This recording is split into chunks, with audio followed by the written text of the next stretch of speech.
Hello everyone, welcome back to this Maya tutorial for Architecture 210. We're going to go through a couple things regarding navigation and some basic modeling. So right now I'm just going to go ahead and set the project to the previous one we had started. I'm going to go to File, then Set Project, and just select the artist house. It's really important that you get used to doing this every time, just because when you start doing a lot of renders and animations, it's helpful for Maya to know where all the files are coming from. So let's just go ahead and open up the artist house that I imported from Revit, which is right here. Okay. And right away you want to look up at the upper left hand corner. You'll see that it's set to polygons. If on your window it's not set to polygons, just make sure and do that. It'll make some of these options up here more appropriate for what it is you want to do. In Maya, there are a couple different ways to model. Polygons are one way, and then another way you might be familiar with is called NURBS. Those are more along the lines of curves and isoparms that control the shape of your objects. Those tend to be a lot more organically shaped. Many of you probably have more geometrically shaped buildings like this one. It's full of 90-degree angles and straight lines. So for this case, I'm just going to show you how to do some basic polygon modeling. So right now you can see I'm selecting various components. It looks like the windows are made out of these rectangles with diagonals going through them. You can go ahead and select any of the components and just tap the letter key F, and that'll actually focus in on what it is you've got selected. It's really helpful when you have a lot of things going on. And as far as navigation, you'll notice that I'm orbiting like this. I'm accomplishing this by holding down the Alt key and then dragging around the left mouse click button. If you're using a Windows computer, it's a little bit more helpful because you'll have the left and right mouse buttons available. I really recommend that you get an actual mouse to use on your computer instead of relying on the trackpad. The reason is because a lot of mice have a scrolling wheel, and that's also really helpful when you're navigating. So, for instance, if I hold down the Alt button and the middle mouse button, I can do what's called panning. So this goes from left to right, up and down, and it's also fairly helpful. So with this panel here selected, I'm going to actually hold down the right mouse button, and you'll notice that there are all these options that allow you to select different components. If you go to Face, you'll see that you'll select what are called polygons. By selecting this, you'll be able to manipulate it and do various things. Over here on the left-hand side, you'll have your manipulators. So you have your Move tool, your Rotate tool, and your Scale tool. I'll just show you what each one does right now. And they're actually shortcuts you can use to use these tools. So for instance, rather than using my mouse to click on the Move tool, I can actually hit the W key, and that'll bring up the 3 axes that you can move your object around. So I'm just going to orbit around a little bit so I can use the green axis, which in this case represents the Y axis, but that's just because it's rotated in a vertical fashion. So you can see that this influences that one face, but not the other one, or rather it pulls it along and then drags the other adjacent faces along with it. I'm just going to hit undo, just leave it where it was, and then I'll show you a different way to manipulate it. I'm going to go ahead and right hold click on this, and this time I'll choose the vertex. And over here, let's just go to our wireframe view, and you can see more of the components.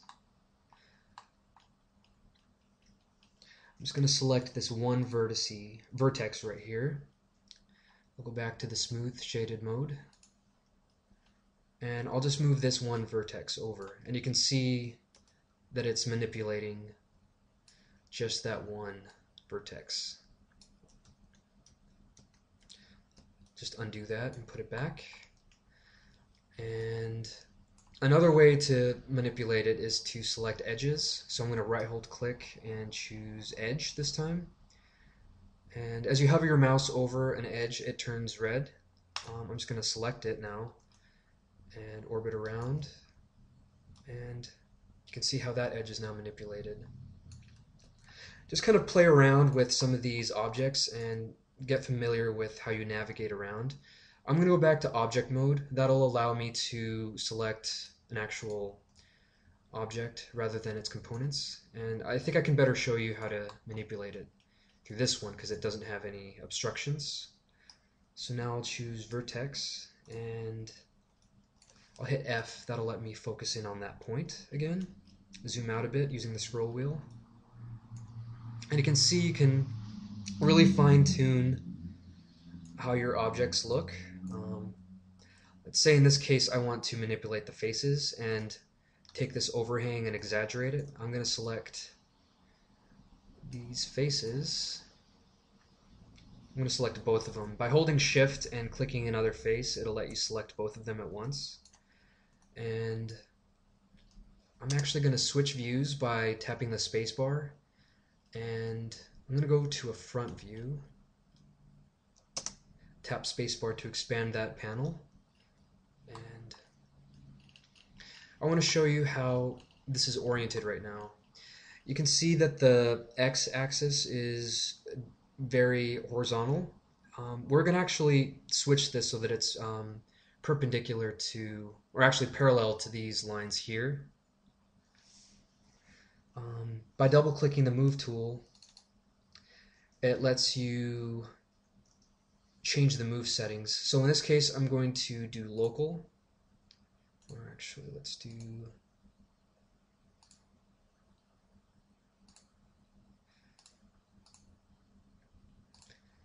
never mind. Let's go ahead and select this face here and go to a side view that's two-dimensional. Go ahead and tap your spacebar, zoom out a bit, and you can see the whole building is oriented the other way. On this side it was looking from, I guess, the back side, but here we're looking at the front side. So let's go ahead and just manipulate this.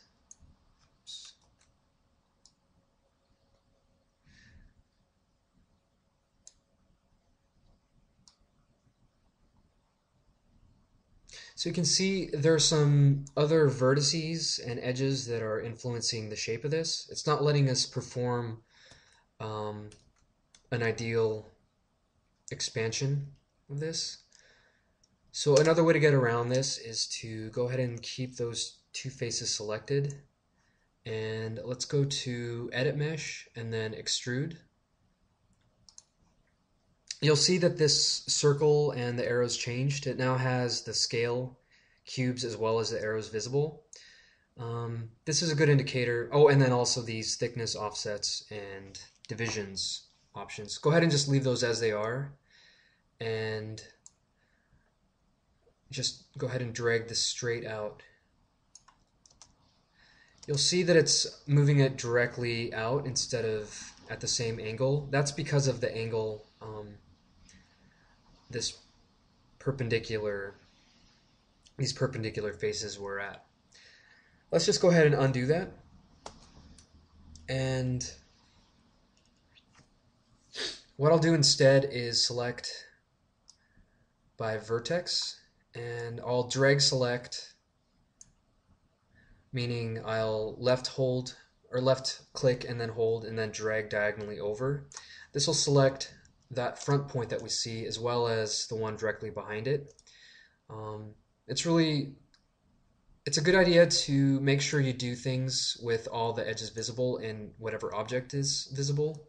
Because if I were to drag select here and then drag select here, you'll notice that I also accidentally selected some points on this side as well. And in this case, that's not what I wanted to do.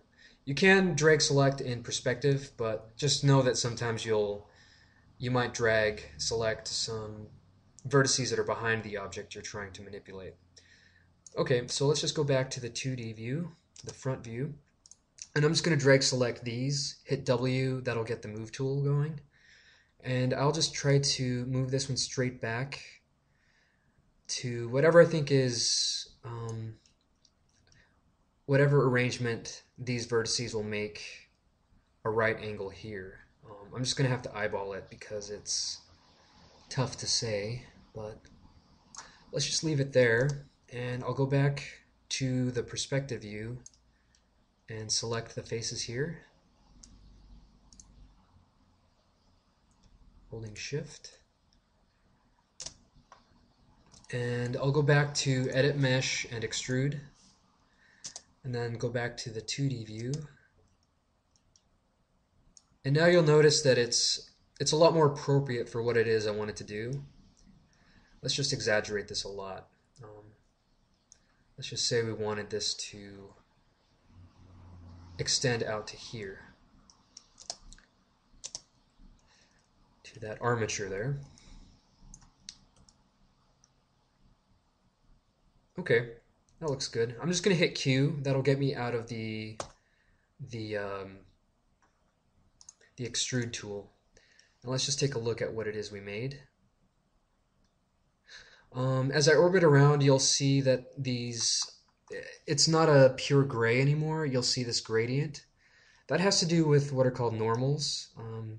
Let's just go ahead and drag select all these faces and go to normals and go ahead and set it to set to face.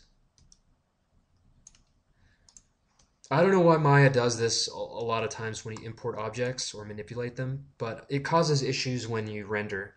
So if you ever notice some kind of strange gradient like that, go ahead and just select the faces that are showing that error, and then just set the normals to the face.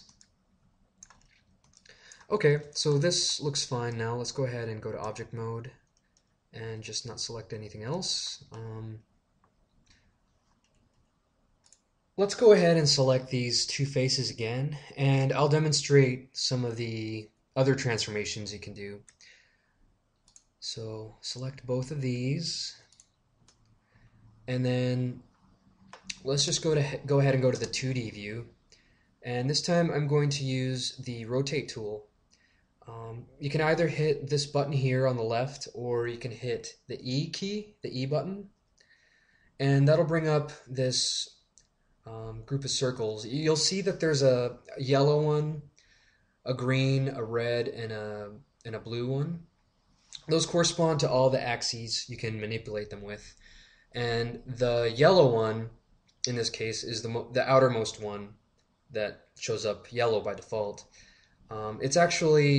It goes perpendicular to, or I guess parallel to whatever plane it is you're looking at.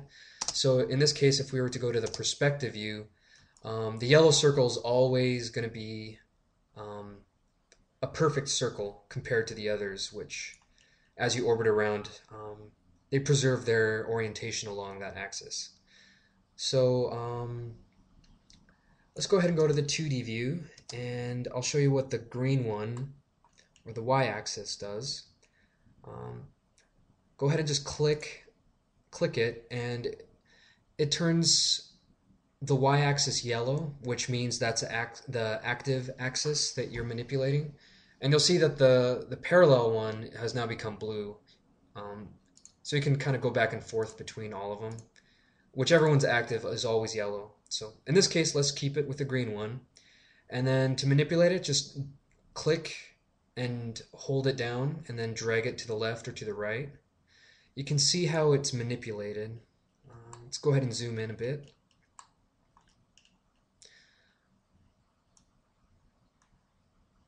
So it's rotating perfectly along that axis. And then if we want to, let's just undo that. If we want to go to a top view, I'll hit F. That'll let me zoom into those faces automatically. And if you wanted to have like a dramatic edge like this, you can manipulate it that way. So now when you go back to perspective, it has this sort of dynamic looking edge there, which may or may not be what it is you want to do. In this case, let's just go ahead and leave it. And now let's go ahead and play with the scale tool. So you can either click the button here or you can hit the R key. So you'll notice that W is the move tool, E is the rotate, and R is the scale. They're located right next to each other on your keyboard, so that's kind of a handy configuration for you to get familiar with. So let's go ahead and stay with the scale tool, and you'll notice that there are 4 different cubes. The first one by default is yellow. That's the uniform scale. There's a green one. That one goes along its y-axis. This blue one's the z, and red is the x as usual. Let's go ahead and just click on the central one, the yellow one, and then drag it to the left. That'll do a uniform scale down. Or if you go the other way, it'll actually expand it and scale it uniformly outwards. And let's just go back to the move tool by pushing W, and let's just move this out and see what it looks like there. Okay, so that's kind of it probably wouldn't stand up in real life, but it's kind of interesting. So let's say you want to actually go back to how it was before, or roughly anyway. If you wanted to just scale it along the z-axis, maybe make it thicker, you would just use this blue cube. And so let's just click it and drag it up, and you'll see that it scales it uniformly upwards. Okay, let's go ahead and undo all that.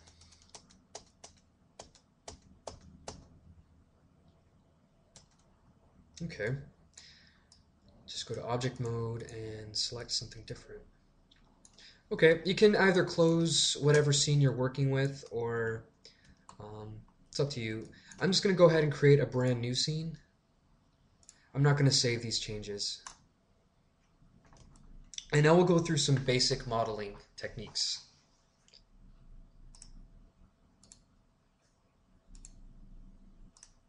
Let's just go ahead and leave.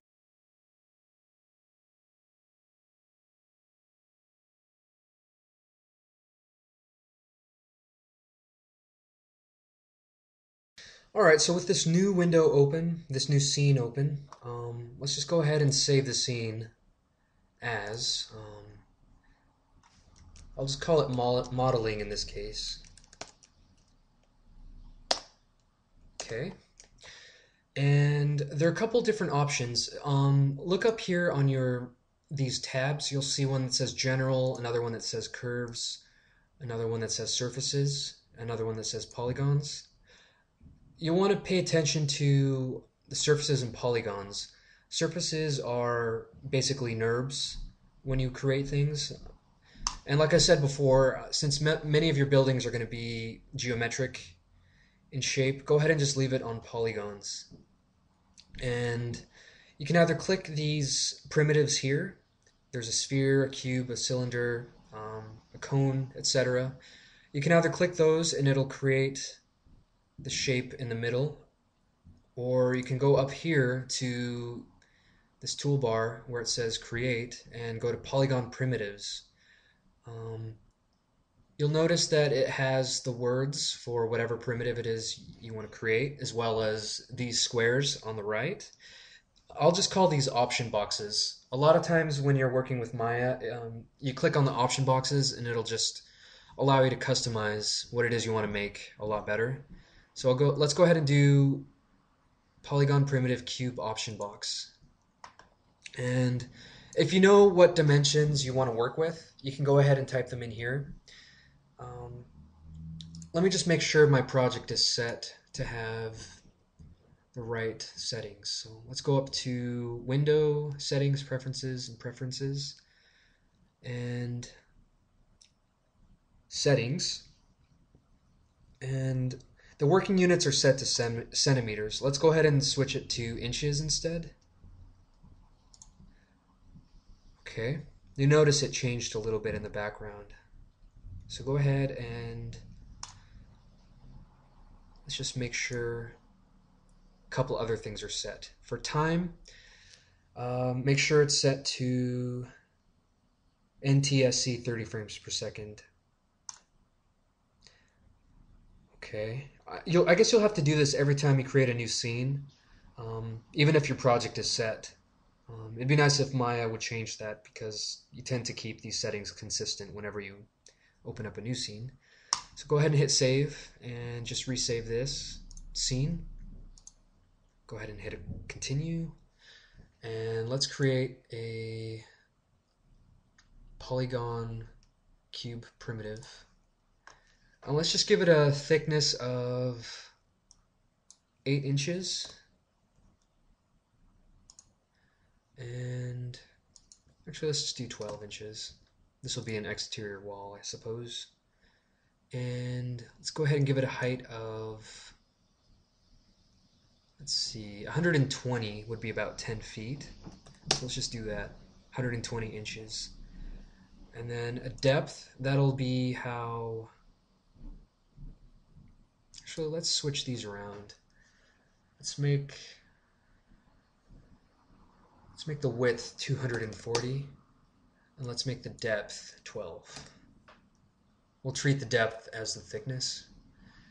And then let's go ahead and hit create. Okay. So you'll see here that your object is a rather thick looking wall. Let's go ahead and go to our smooth shade preview by clicking this blue cube here up here. And over here, if you don't see this on the right hand side, hit Control A. This will give you some other options for your cube. This is your channel box. Okay, so over here where it says pcube1, let's just go ahead and rename it.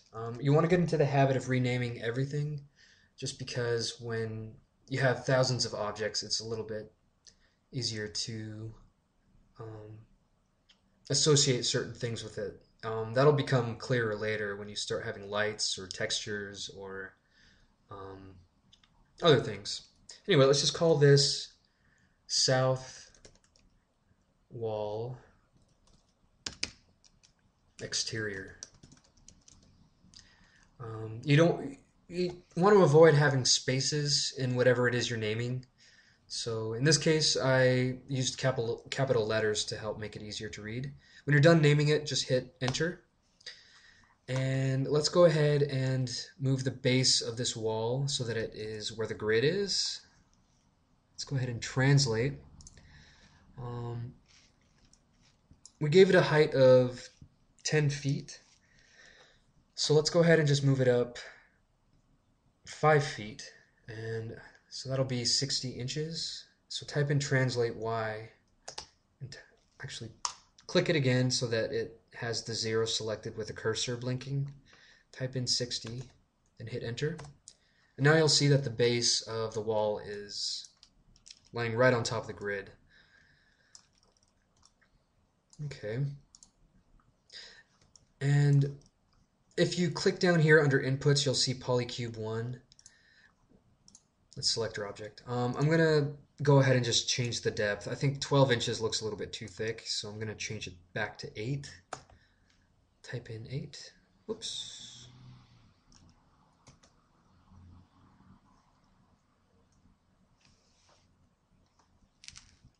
Okay, something happened. Let's just go back. I'm going to type in 8 here and hit enter. Okay, so now you can see it switched it back to a thinner value. Okay, let's go back to smooth preview, and I'm just going to show you a couple basic techniques on how you can add windows. Let's actually create a door opening.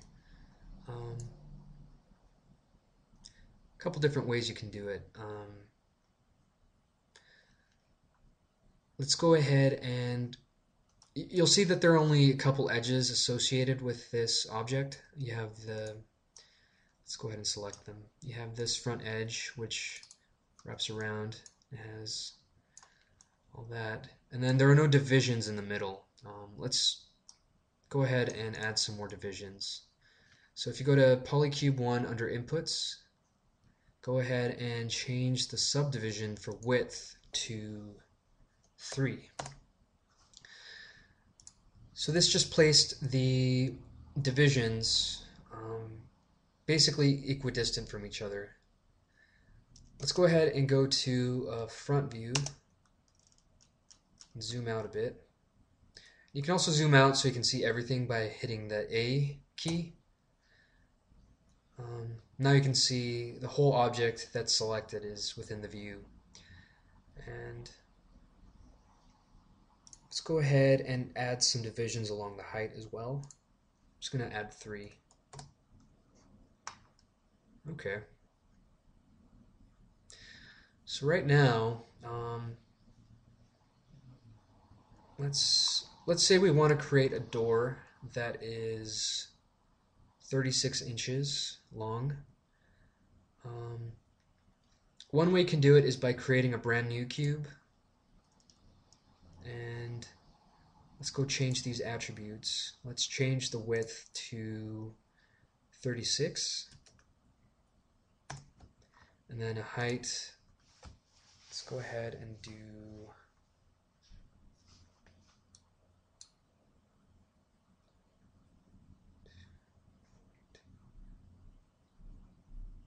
let's do 54.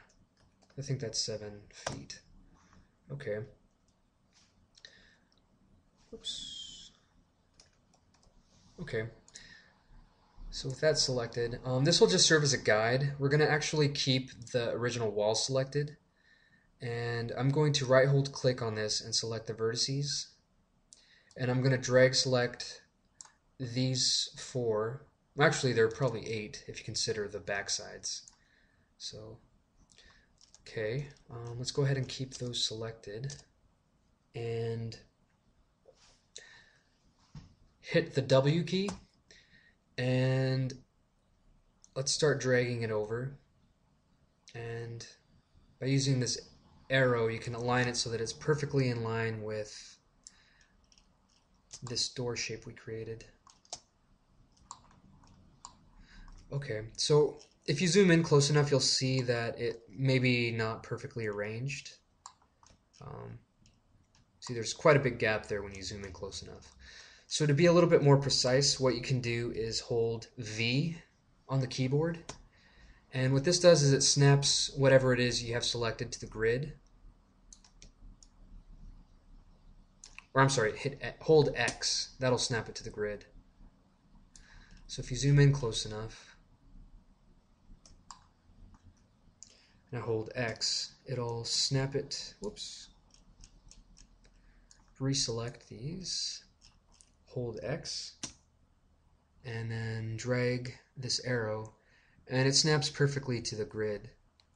But since we already have an object created, V actually lets you snap vertices to other vertices. So if I hold V, you'll see that this pivot point has a circle in the middle now. And let's go ahead and just drag this to the left. And when you hold V down, it basically snaps to the nearest or any vertices that are along that same axis. So in this case, since we have this door, it snapped it perfectly to where the door opening would be. Okay, let's do the same to this side. I'll drag select those, hold V, and then drag this over. Okay, so now I'll select this object and let's go ahead and move it. Let's translate it 3.5 feet up.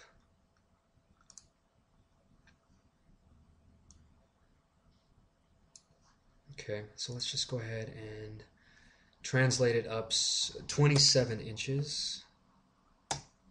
Okay, hit enter. And then select the main wall again, and then right hold click and select Vertex. This time we'll drag select all these right here. So this bottom row of vertices. Go ahead and select those, hold V or X, whichever you prefer, and drag it straight up. Okay, so let's go back to perspective. Now let's just delete this old door. We don't need that anymore. Okay.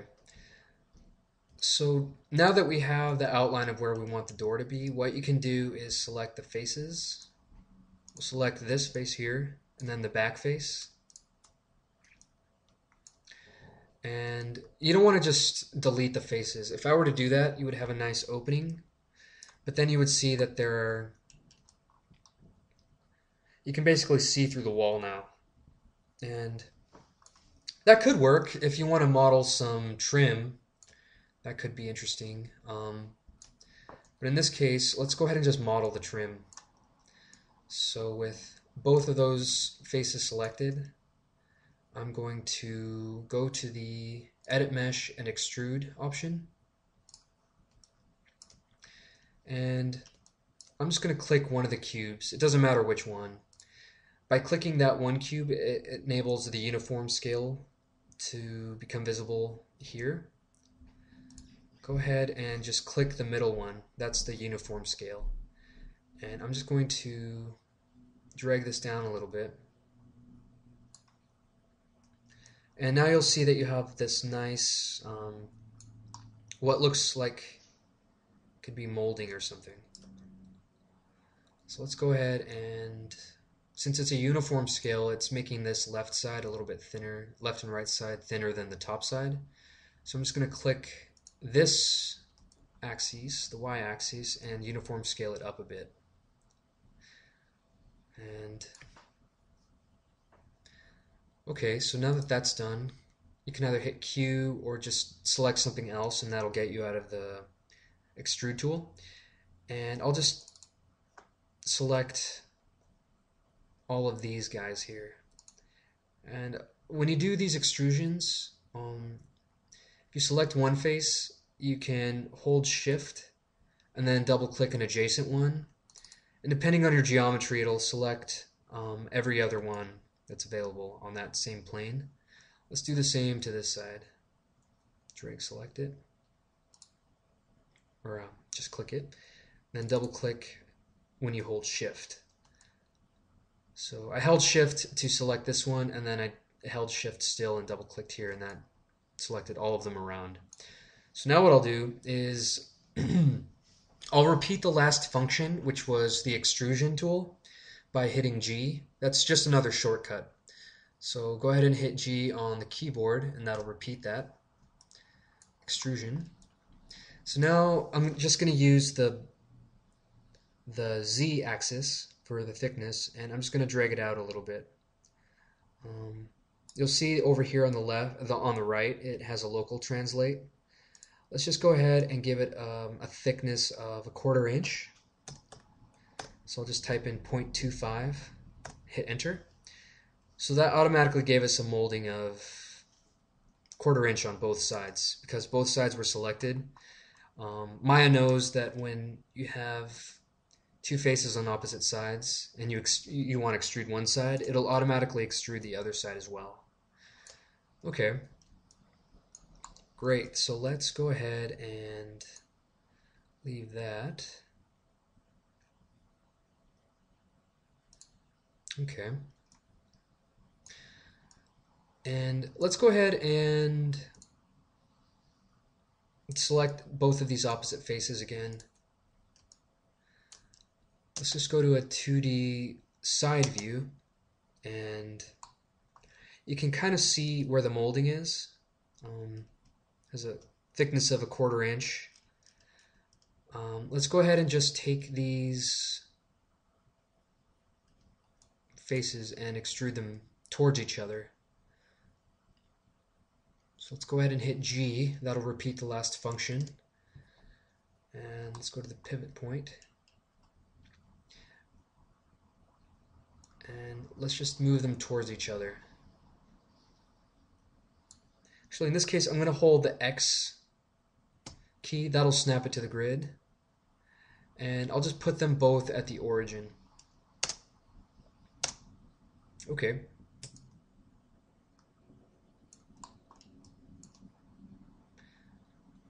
Alright, so now that they're both basically overlapping, you probably can't see it on this recording because of the quality of YouTube, but I'll just leave this right here. You can see what's called flickering. When you have objects selected that are overlapping, you'll see this bizarre flickering. That just it's a good indication that something's wrong in your geometry. Sometimes when you duplicate an object, you'll notice it on the profiles. But in this case, go ahead and just delete those. So now you can see you have a perfectly modeled opening. The geometry is very clean, so now you can see it's clean geometry, so that means there are no strange gaps. Oops, object mode. And if you select, let's go to vertex mode. And right now, if I select this vertex here, just by clicking it, and then hit the move tool, you'll see that there's another vertex still there.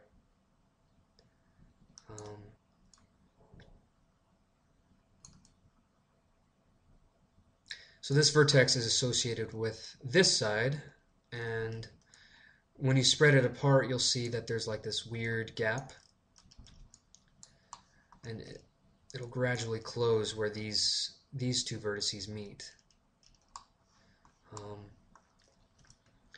You want to maintain clean geometry, so let's go ahead and undo that and put those two back where they were.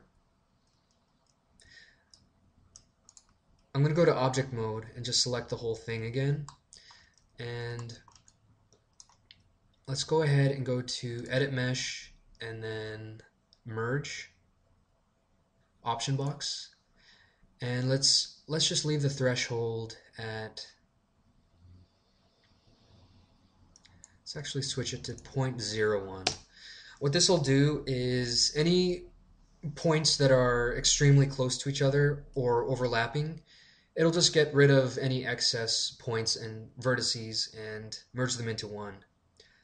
You don't want to have a threshold that's too high, otherwise you'll start deleting geometry, and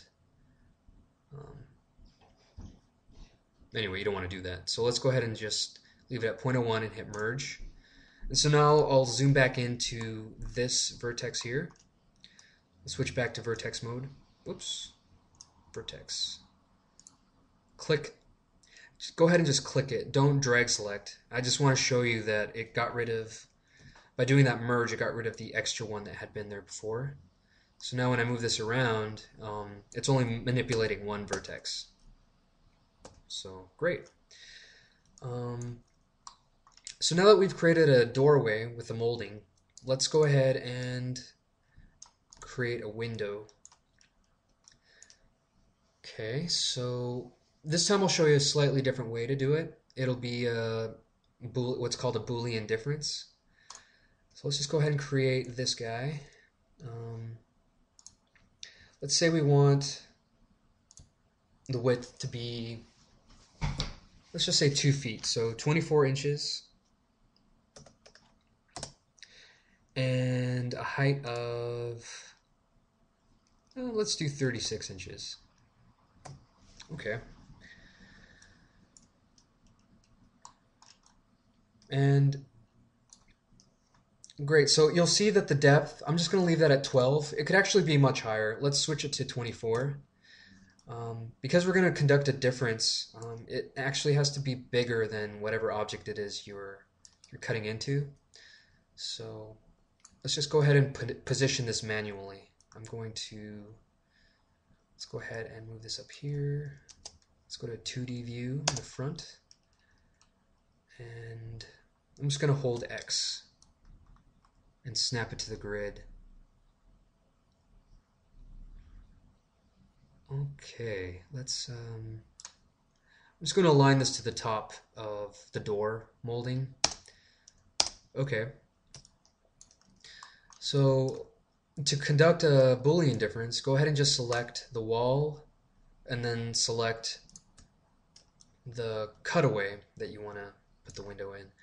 And then go to Edit Mesh, and then, actually, I'm sorry, it's under Mesh, and then Booleans, and then go over here to Difference, and go ahead and just click Difference. Don't worry about the option box for now.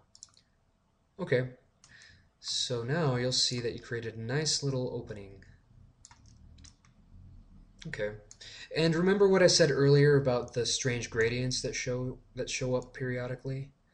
I'm starting to see that right now, so let's go ahead and just keep this object selected. Go to Normals and Set to Face. That cleared it right up now, so you're in good shape. Okay.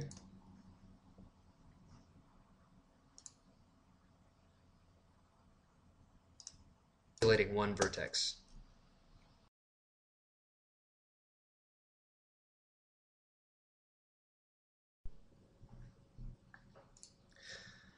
Now that we've modeled this window and the door, let's go ahead and fix the base of the door here. It wouldn't really make sense to have molding at the bottom of the opening. So let's go ahead and just go to a 2D front view. And what I'll do is select these vertices here.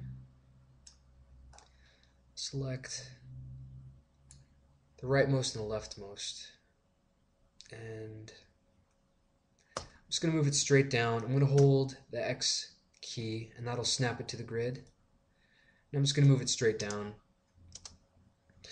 So now you'll see that it's perfectly flat. You can even go one step further, and let's go ahead and do that. Let's delete these faces, face selection, and then delete, delete. And in this case, you could even just drag select, and it'll delete them cleanly.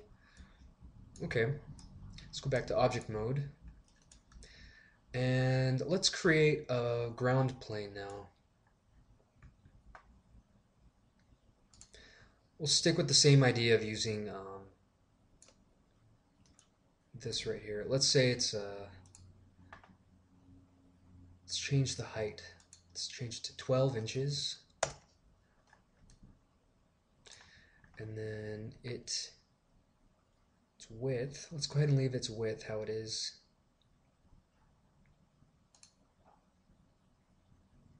And let's change its depth.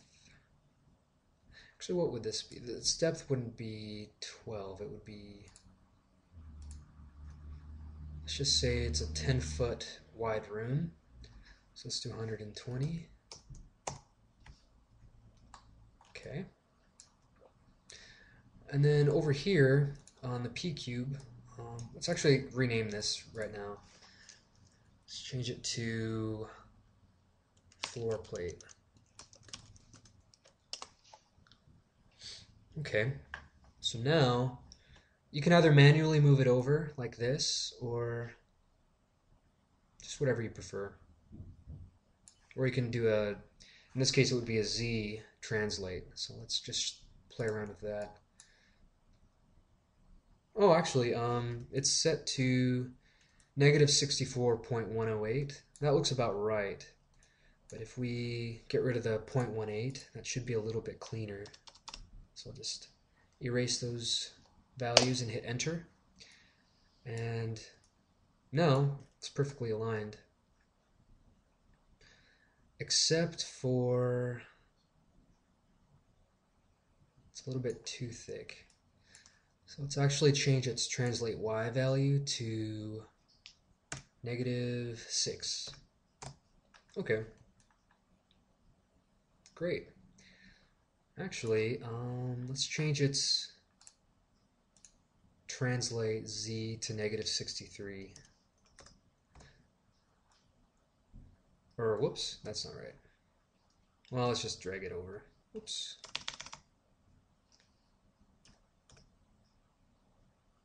Actually, it should be 52. Let's do -52.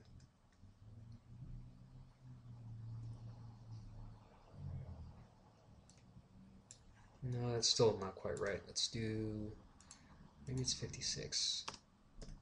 There, perfect.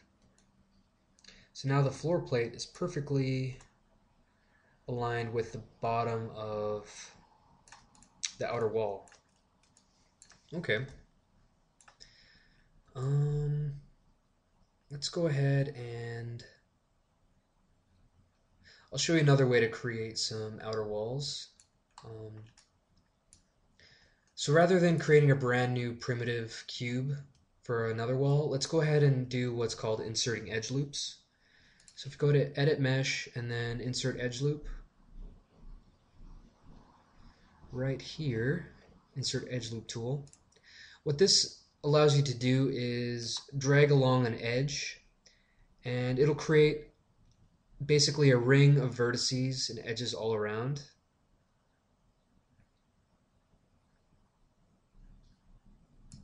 Okay. In this case, it didn't like the geometry. Okay.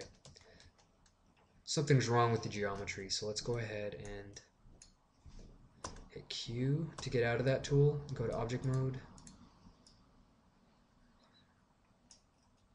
This will happen a lot when you use the Insert Edge Loop tool and it selects a bunch of random edges. Go ahead and just switch your selection mode to Edge, drag select them all, and then go back to Object Mode. It should clear out whatever sort of selected look there would be. Okay, so that didn't work. Let's go ahead and just create another cube, and this time let's change its rotate Y value.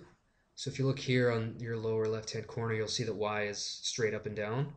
So if you rotate along the Y, it should just, you should be able to rotate it by 90 degrees and it'll be perpendicular to the other wall. Okay. And translate Y, let's go ahead and do 60 inches. That'll make it the same height as the other one. And then down here in the inputs, let's go ahead and change its width. I think we did a width of 120 inches for the floor. Let's go ahead and do the same here.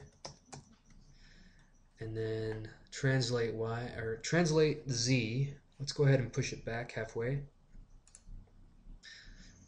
So in this case, it would be 30 inches. Oh, negative 30. No, what's this? Negative 56. Let's do that. Translate Z, negative 56. Okay.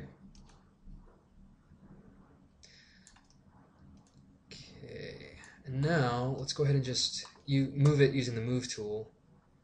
And I'm just going to drag it over to the right.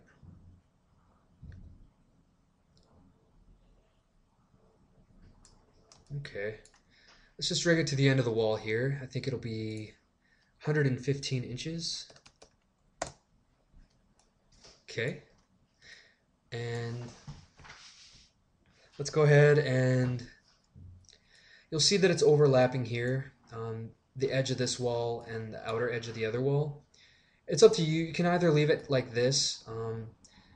It'll make a bigger difference when you start texturing it, but for now, let's go ahead and clean it up. Actually, I think I made a mistake here. It should have been negative 55 inches, maybe.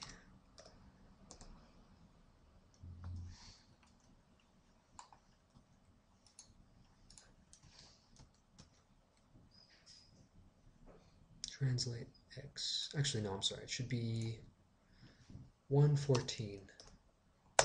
Okay. And now along the Z, let's go ahead and move it over 8 inches.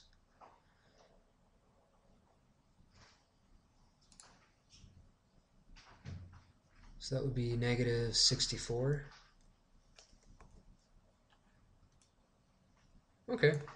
So now you can see that this wall is perfectly butting up against that other one. And so let's go ahead and just move this face over so it's perfectly aligned with the floor plate. Hold X. Oops. Select it, hold X, then move this arrow over. Actually, let's do V instead. And I'll just hover over this corner here and I'll snap it right there. Okay, so that gives you an idea of how to model some basic walls. I'm just going to do one thing right now. I'm going to show you another way how to make a window. I'll select this wall here, this face, actually both of these faces. And let's go ahead and do the Extrude Tool. Click one of the cubes, then click the middle one, and then drag it over to the left. Let's just do something basic like that. Okay, so now I'm going to hit G, that'll redo the last function. Create a new extrusion, and this time I'll just have it go straight back.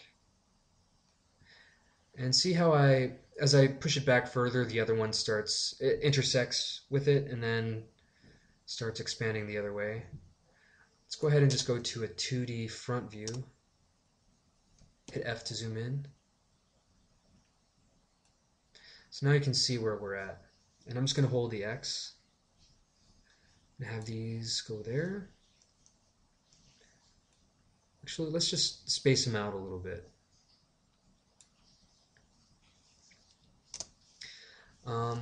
Let's say in this case we want to preserve the geometry because we want to have glass there. You could either create a brand new plane and just place it somewhere in the wall to create the glass, or you can keep the geometry here and just assign it a different material. So let's go ahead and go to object mode, and I'll go more in depth into creating textures later, but for now let's just go ahead and create a new material for the glass. I'm going to hold the spacebar down and then left click up here, and then you'll see a bunch of options. Go ahead and hover over the one that says Hypershade / Render / Perspective, and that'll bring up a new panel. It'll show you all the different materials you have available, and since we haven't created any, we don't see any beside Lambert 1.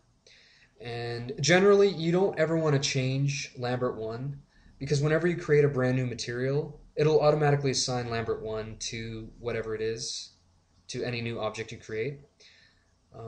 And so if you create like a brick material and later on you want to create, or you create a brick material to Lambert 1 and then later on you want to create like a chair or something, it'll automatically assign Lambert 1 to the chair and it'll look like it's made out of brick instead. So let's go ahead and just create a new one. There are a couple different options. You'll see here, make sure that Maya is selected over here on the left hand side, and you'll see this column here that has a bunch of different options. Anisotropic, it interacts with light in a certain way to mimic maybe what a CD would look like, or hair if you want to focus on an individual strand, or maybe assign a general texture to fake hair. Or you have what's called a blend, and I just created it by clicking on it here, created the new blend. This one interacts with light in a similar way to, let's say, plastic or glass or some kind of shiny material. Fongs are also the same. They're somewhat similar. They have some differences in how they interact with the light, but I generally use blends. I like how they work. And then Lamberts. Lamberts don't interact with light really at all in terms of specular highlights. They look like a matte finish. And let's just create another Lambert. So we created Lambert 2 here. Let's just leave it there for now. And then blend 1, let's rename this to glass. Type in glass there and hit enter. And you'll see it automatically change the name to it here as well. So now, go ahead and hold Control and then push A. And you'll see over here on the right hand side, it brought up the attribute editor for that material. In this case, what we'll do, let's give it a bluish tint. Glass isn't always blue, but in this case, let's make it blue. You'll also see it has a transparency option.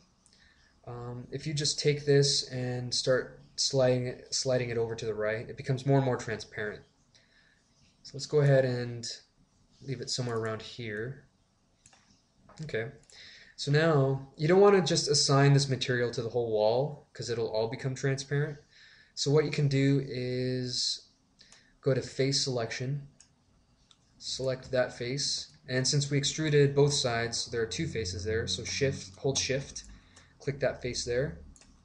And then what you want to do is bring your mouse cursor up here and press and hold the right mouse click button, and it brings up a couple different options. Just hover over where it says assign material to selection, and it'll assign it. Let's go ahead and expand this perspective view, zoom in a bit, and now you can see that you can look through the glass. That's pretty cool. Let's go ahead and select this face here, along with holding shift and double clicking that one. That'll select the surrounding faces. Let's do the same over here. Hold shift this whole time, just hold shift. Click this one here, and then double click this one. It'll select the rest. So now what we'll do is just create another, let's frame it basically. So you can just drag this up a bit.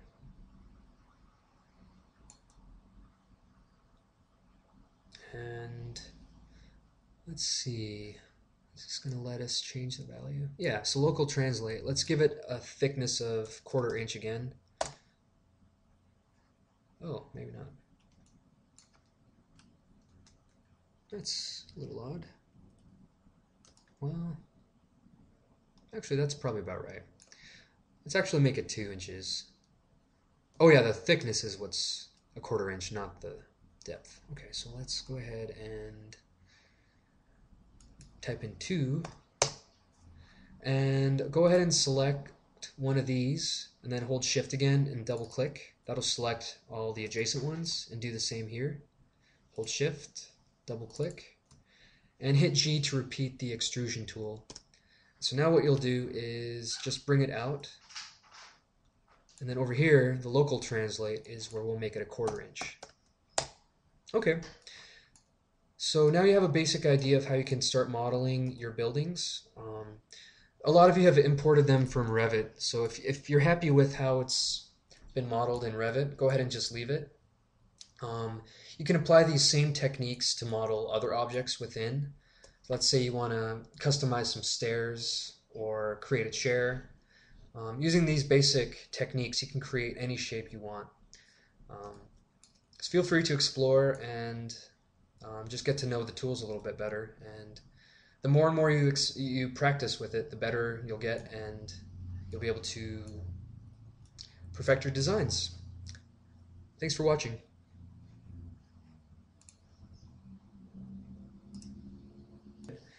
And now you can see that you can look through